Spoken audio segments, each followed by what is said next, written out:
everyone, and welcome to episode 86 of the Social Liability Podcast, the podcast where we discuss those folks in our lives that violate the social contracts that we all agree to live by.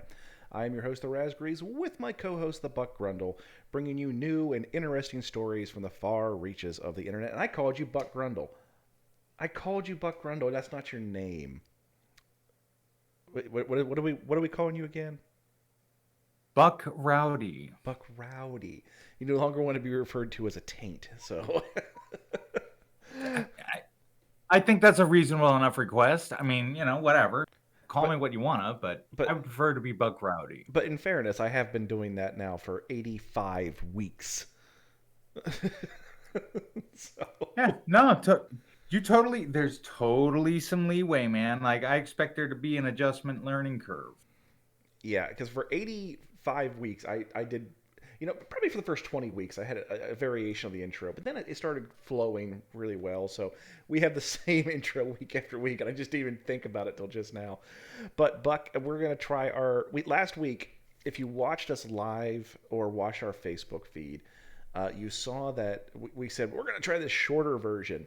And we only had 4 stories as opposed to the 8 that we normally had. And we ended up still going for an hour. Yeah, we kind of screwed the pooch on that one. We did. So this week we do have a condensed version of the show. We're going to try to put out 2 episodes this week. So episode 86 and episode 87. So we're going to have just a shorter version, and we'll see if people like it, and we'll either do that or go back to the long version, because quite frankly, it's going to take us just as long. But let's jump right into it, Buck, with our first story from Insider.com. Rescuers used drones dangling sausages to save a lost dog from drowning, said they are over the moon that their plan worked. Rescuers searching for a lost dog in England lured the missing pet to safety using sausages attached to drones. Millie, a 3-year-old Jack Russell Terrier, went missing last week after slipping off of her lead. To help find her pup, Millie's owner, Emma, contacted a nonprofit group, Denmead Drone Search and Rescue. With Millie in danger, we had to think outside the box and fast. Attaching the sausage to the drone was a think outside the box moment. Denmead Drone Search and Rescue told Insider. We didn't know if it was going to work or not. We are over the moon that it did. The nonprofit chronicled the days-long rescue mission on its Facebook page. Days after possible sightings came and went, but volunteers couldn't reach the lost dog. It wasn't until a possible sighting in Langstone that rescuers were able to locate Millie on the mudflats. It took 2 days to locate her within the marshlands and reeds, according to the Facebook post. Even though they spotted her using their drones, Denmead Drone Search and Rescue said Millie was more than 2,000 feet away from land and in an area of sinking mud. They tried to reach her on kayaks, but the tide was quickly coming in. The rescue team was told if they could not get Millie to solid ground within hours, the pup would likely drown. One of the drone pilots came up with an idea to lure Millie to safety using food attached to the drone. So they secured 2 pieces of 2-ounce cooked sausage to the drone using a piece of string. The search and rescue group said some bacon was also tried to get Millie's attention. I'd have went for the bacon, just saying. Sure enough, the team was able to lure Millie to a safe zone, preventing her from drowning. Millie then slipped past the rescue team and ended up on the roads again, according to the search and rescue team's Facebook page, sparking another cat and mouse chase to secure her. On the last day of searching, Oak's dad joined the party. After 15 minutes of walking around, Millie came charging up to the owner's father and his dog, tail wagging and happy. Millie was quickly secured in the car, Denmead Drone Search and Rescue wrote on their Facebook. Millie then went to the vet for a checkup, awaiting her big adventure, and prescribed lots of TLC and rest. Millie had an amazing rescue for us, Denmead Search and Rescue told Insider. Millie's adventure was an incredible one for both Millie and us. The team did an amazing job getting Millie home safe. That's a touching story. That's not one we do. I really like that. We you know what?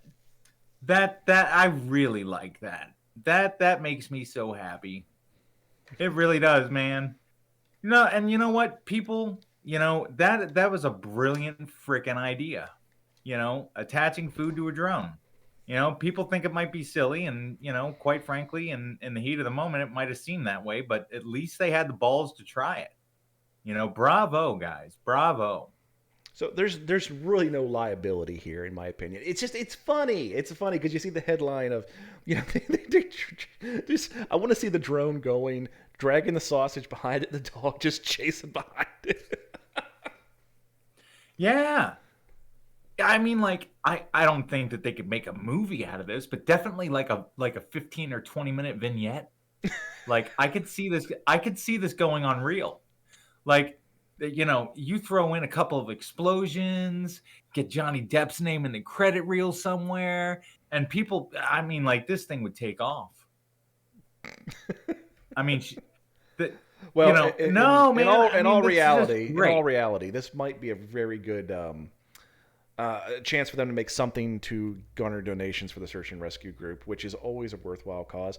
I did have a search and rescue canine myself. She has since crossed the Rainbow Bridge, but it was definitely something that could have been done better in certain areas, because where we lived, she was mostly pit bull. We're not sure totally what she was, but mostly pit bull. And we lived in Pennsylvania at times. We couldn't take her into Maryland, which had breed-specific legislation everywhere. And then in Pennsylvania, there was two groups, but one of them said, "Oh, that's a bloodhound. We're not interested in doing anything." Luckily, the whole thing was originally she was going to be my canine in the prison system, until the county commissioners found out she was a pit bull. So that just a lot of prejudice on that end. But luckily, the deputy warden we had at the time was a master trainer. We trained that dog up good. And then we used her for a volunteer basis. And the search and rescue group consisted of me and the local fire department. So those groups definitely need funding. So if you're ever looking for somebody like, I have to donate money for taxes, try looking for your local search and rescue group. Agreed. Well said. Let's move it on here to a more less heartwarming story. This is coming from the dailyvoice.com. Maryland man who ran over wife claims she spent too much money. I shouldn't be laughing, but goddamn.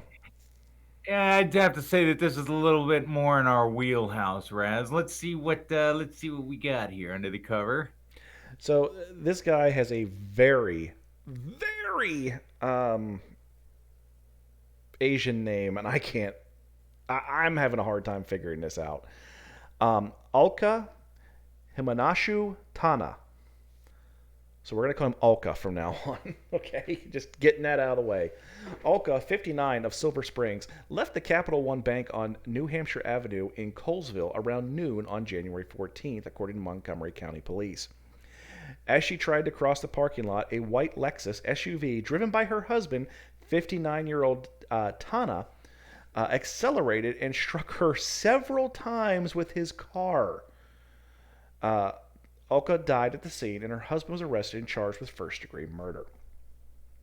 Tana told police that he and his wife had been having financial problems with Wheaton Park Beer and Wine Corporation in Glenmont, which was apparently something they co-owned. He said the two disagreed on whether to renew a lease for the store. She wanted to, and he did not. He also said that he noticed money missing from the $200,000 in cash he kept in their home, and believed his wife was spending it without giving any explanation as to what she was buying.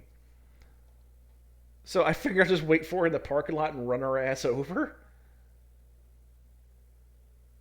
Holy shit!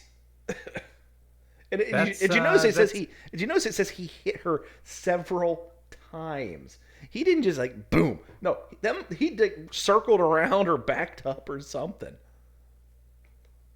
Holy crap! And the woman died, of course. Of course. Yeah, that's first-degree murder, wouldn't you say? Premeditated first-degree murder, absolutely. And that's the only thing they charged him with was first-degree murder. There's no lesser charges to be considered. No, this is first-degree murder all day long. Yeah, like he committed spousicide, man. Like, Oh, whoo, dear God. that's like that wasn't even meant to be a joke. Like, that's just my vernacular, man. I mean, I'm just making that word up, but Do it you really? applies. I realize What? most marriages end because of arguments over money, but dear God, I mean, there's other ways, man. There's other ways. Yeah, money always complicates things too, and this is a very good example of of just that. Wow. So I don't have any other recourse or reasoning here, but I'm just gonna give this guy a 5. I mean, runs over his wife over money. Like, whatever happened to the old art of conversation? You or know, or the ever popular art in the United States known as divorce. right? But I mean, like there's no Q&A. Like, there's no like, hey, what are you doing with my money? It's just boom, run you over. It's Just like that. Like, I think he skipped to step 9 just a little too quickly here. If I were to just put my own personal supposition on this and one. she was leaving the bank of all places when he decided to do it. Yeah, what business around has more cameras than a Oh, freaking bank I didn't too? think about that. You're right.